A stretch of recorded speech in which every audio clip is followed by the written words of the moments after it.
নির্বাচন নিয়ে যে স্বপ্ন, যে আশা বিএনপি এবং অন্যান্য যারা দেখছিলেন, তাদের সেই স্বপ্ন ক্রমশ দুঃস্বপ্নে পরিণত হয়ে যাচ্ছে। অন্যদিকে নির্বাচন নিয়ে যারা পলিটিক্স করছিলেন, রাজনীতি করছিলেন, তারা আপাত দৃষ্টিতে তাদের সেই রাজনীতিতে সফল হচ্ছেন। বিএনপি যে এক্সপেক্ট করেছিল, আশা করেছিল যে তাদের কথা মতোই 2025 সনের ডিসেম্বরের মাসে নির্বাচন হবে, এবং তাদের যে আত্মবিশ্বাস ছিল এটি ছিল একেবারে আকাশচুম্বী। বর্তমান সরকারের কোনো সামর্থ্য নেই, শক্তি নেই বিএনপির এই যে শক্তিমত্তা, ডিসেম্বর মাসে নির্বাচন আদায় করে নেওয়ার শক্তিমত্তা, এটাকে চ্যালেঞ্জ জানানোর।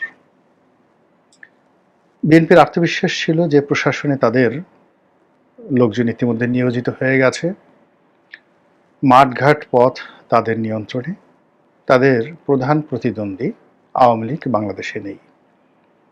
তো কাজেই তারা যদি চায় আদালতের রায় তাদের মতো হবে, তারা যদি চায় তবে দক্ষিণ সিটি কর্পোরেশনের মেয়র এশরাক হবে, তারা যদি চায় ডক্টর মোহাম্মদ ইউনূস ক্ষমতায় থাকবে না, তাই হবে। কিন্তু গত যদি 60 দিন অর্থাৎ 2 মাসের ঘটনা পরিক্রমা দেখেন, তাহলে দেখবেন যে বিএনপির সব আশাগুলো নিরাশায় পরিণত হয়েছে, সব আত্মবিশ্বাসগুলো ভেঙে চুরে চুরমার হয়ে গেছে, এবং তাদের আশা এবং যে আত্মবিশ্বাস সংক্রান্ত যে সফলতা তারা আশা করেছিল, প্রায় সবগুলো ধূলিসাৎ হয়ে গেছে। সরকার খুব সুকৌশলে বিএনপিকে ডিসেম্বর থেকে ফেব্রুয়ারি পর্যন্ত নিয়ে গেছে, আবার এখন ফেব্রুয়ারি থেকে এপ্রিলের মধ্যে টানা হেঁচড়া শুরু করেছে। বিএনপির যে জনতার মেয়র বলে খ্যাত এশরাক, তো ইঞ্জিনিয়ার এশরাককে প্রথমে সেই যমুনার সামনে থেকে ডক্টর মোহাম্মদ ইউনূসের পলিটিক্স শাহবাগ পর্যন্ত ঠেলে দিয়েছে, শাহবাগ থেকে নগর ভবন, আর সেই নগর ভবন থেকে তাকে এখন তার বাড়িতে ফেরত পাঠানো হয়েছে। রাজ্যের হতাশা এবং যাকে বলা হয় অস্থিরতা, এই যুবককে, যে কিনা বিএনপির তারুণ্যের প্রতীক, তারেক রহমান সাহেবের দক্ষিণ হস্ত এবং আশার বিমূর্ত প্রতীক, তো সেই তরুণ নেতার যে অপ্রাপ্তি এবং সরকার কর্তৃক নাস্তানাবুদ, এবং তাকে নিয়ে যেভাবে জামাতের লোক, এনসিপির লোক ঠাট্টা করছে, মস্কারা করছে, এতে করে আগামী দিনে তার রাজনীতির যে ইমেজ, এটা পুনরুদ্ধার করা সত্যিকার অর্থে তার জন্য কঠিন হবে।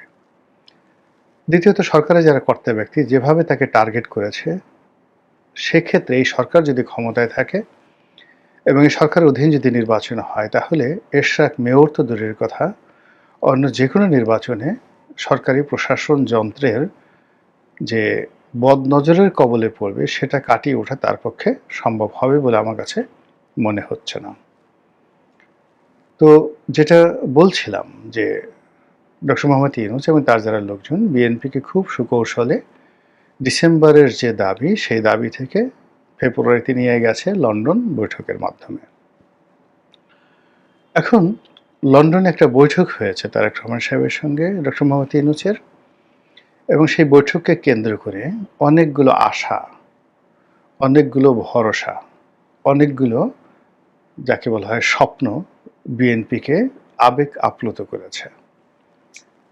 তারা দেখতে পাচ্ছে যে এই ডিসেম্বর এলো বলে, তারপর এই ফেব্রুয়ারি এলো বলে, তারপর ফেব্রুয়ারি মাসে 15 তারিখে যদি নির্বাচন হয়, 16 তারিখে আমাদের ক্ষমতা, আমরা প্রধানমন্ত্রী, আমরা রাষ্ট্রপতি, আমরা এমপি, সব কিছু আমাদের অধীন, এবং এই স্বপ্নে তারা বিভোর হয়ে ডক্টর মোহাম্মদ ইউনূস এবং তার যারা লোকজন তাদের সপক্ষে যে কথাগুলো বলা শুরু করলো, সেই সকল কথা এখন তারা ফিরিয়ে নিতে ইচ্ছে করলেই পারবে না। অথচ এই গত 60 দিনের মাথায় পুরো রাজনীতির প্রায় সবগুলো সমীকরণ বিএনপির বিরুদ্ধে চলে গেছে এবং ডক্টর মোহাম্মদ ইউনূসের পক্ষে চলে গেছে, জামাতের পক্ষে চলে গেছে। এবং বিএনপির যে আপাতত যে আত্মবিশ্বাস, সেই আত্মবিশ্বাসটা মানে এমন একটা জায়গাতে চলে এসেছে এবং বিএনপিকে টেনে হেঁচড়ে এমন একটা জায়গায় আনা হয়েছে, তারেক রহমান সাহেবকেও টেনে হেঁচড়ে এমন একটা জায়গায় আনা হয়েছে। এখন নাহিদ বড় না তারেক রহমান বড়, এদেশে নাহিদের অবদান বেশি না তারেক রহমান সাহেবের অবদান বেশি, এ সকল কথাবার্তা হচ্ছে। সালাউদ্দিন সাহেব বড় নেতা না সার্জিস বড় নেতা। এদেশে তাসনিম যারা, তাসনুভা, ডাক্তার তাসনুভা, অন্যান্য যে সকল এনসিপি নারী নেতৃত্ব রয়েছেন, তাদের সমপর্যায়ের জ্ঞানী গুণী লিখিত লেখাপড়া যায় না সেই নেত্রী, মহিলা নেত্রী বিএনপিতে নেই, এই ধরনের একটা ভাইব তোলা হচ্ছে। আর হাসনাত আবদুল্লাহ, তাকে অনেকটা গ্র্যান্ড লিডার, যদি ধরেন সিরাজুল আলম খান মুক্তিযুদ্ধের পরে, আসাম আব্দুর রব, কিংবা ধরুন তোফায়েল আহমেদ, এদের পর্যায়ে তাকে এনলাইটেন অ্যান্ড হাইলাইট করা হচ্ছে। এবং আশ্চর্য ব্যাপার হলো যে পত্র পত্রিকাগুলো, টেলিভিশন টক শোগুলো ঠিক এই ন্যারেটিভগুলো, মানে বিএনপি ভার্সেস এনসিপি। তো একটা সময় বিএনপি ভার্সেস আওয়ামী লীগ কল্পনা করা হতো, এখন আওয়ামী লীগকে বাদ দিয়ে বিএনপিকে জামাত নয়, তারপরে শেষে হেফাজত নয়, কিংবা জাতীয় পার্টি নয়, তাদেরকে তুলনা করা হচ্ছে সরাসরি এনসিপির সঙ্গে। বোঝার চেষ্টা করুন। 2 নম্বর হলো যে বিএনপিকে নিয়ে বা বিএনপি রাজনীতি নিয়ে এনসিপির যে কোনো একটা নেতা, সেটা নাসিরউদ্দিন পাটোয়ারী সাহেব হন, কিংবা হাসনাত আবদুল্লাহ হন, সার্জিস হন, ওটা যখনই তারা কোনো বক্তব্য দেন বিএনপিকে নিয়ে, ওটা পত্রপত্রিকাগুলো, মিডিয়াগুলো এতটা হাইলাইট করে যে হাইলাইটটা আসলে মির্জা ফখরুল সাহেব বা সালাউদ্দিন সাহেবের বক্তব্য এইভাবে হাইলাইট করা হয় না। অথচ পত্রপত্রিকাগুলো জুলাই আগস্ট বিপ্লবের পর বা গণমাধ্যমগুলো বলতে গেলে বিএনপির দখলে, মালিকানা এবং নিয়ন্ত্রণ। এখানে এনসিপির কোনো মালিকানা নেই, ডক্টর মোহাম্মদ ইউনূসের কোনো মালিকানা নেই কোনো গণমাধ্যমে। কিন্তু গণমাধ্যম বারবার বিএনপি ভার্সেস এনসিপির মধ্যে যে সমতা আনার চেষ্টা করছে, সেখানে ক্রমশ এনসিপি গুরুত্ব পাচ্ছে প্রচার এবং প্রোপাগান্ডায়, আর বিএনপি ক্রমশ পিছিয়ে চলে যাচ্ছে। এবং এর ফলে সাম্প্রতিক সময়ে যে কথাগুলো আসছে, সেটি বিএনপির যে দন্যতা, বিএনপির যে অসহায়ত্ব, এটা ক্রমশ স্পষ্ট হয়ে যাচ্ছে। দুটো উদাহরণ দিই। প্রথম উদাহরণ হলো যে এনসিপি নিবন্ধনের জন্য তাদের নির্বাচনী প্রতীক হিসেবে শাপলাকে চেয়েছে। শাপলা আমাদের জাতীয় ফুল। আমাদের দুটো যাকে বলা হয় এখানে শাপলা সংক্রান্ত বিষয় রয়েছে। একটা হলো শাপলা জাতীয় ফুল, আর অন্যটা হলো আমাদের একটা রাষ্ট্রীয় প্রতীক রয়েছে। শাপলা, তারপরে ধানের শীষ দিয়ে ওই যে টাকার পিছনে বা প্রধানমন্ত্রী মনোগ্রামে এই জিনিসগুলো থাকে, শাপলা সহ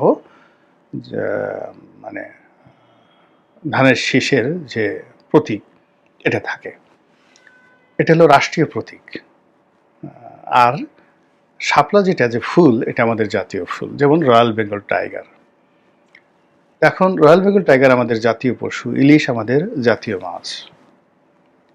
তো সেই থেকে যদি আপনি ধরেন যে জাতীয় কোনো প্রতীককে বা জাতীয় কোনো প্রাণী, ফুল, ফল, কাঁঠাল, এগুলোকে আপনি কোনো নির্বাচনে প্রতীক করতে পারবেন না, তাহলে এই ঘটনাটা ঠিক নয়। কারণ হলো ইলিশ মাছ প্রতীক আছে, তারপরে শেষে কাঁঠালও প্রতীক আছে, মোরগ প্রতীক আছে নির্বাচনে। তো সেক্ষেত্রে শাপলা কেন প্রতীক হবে না?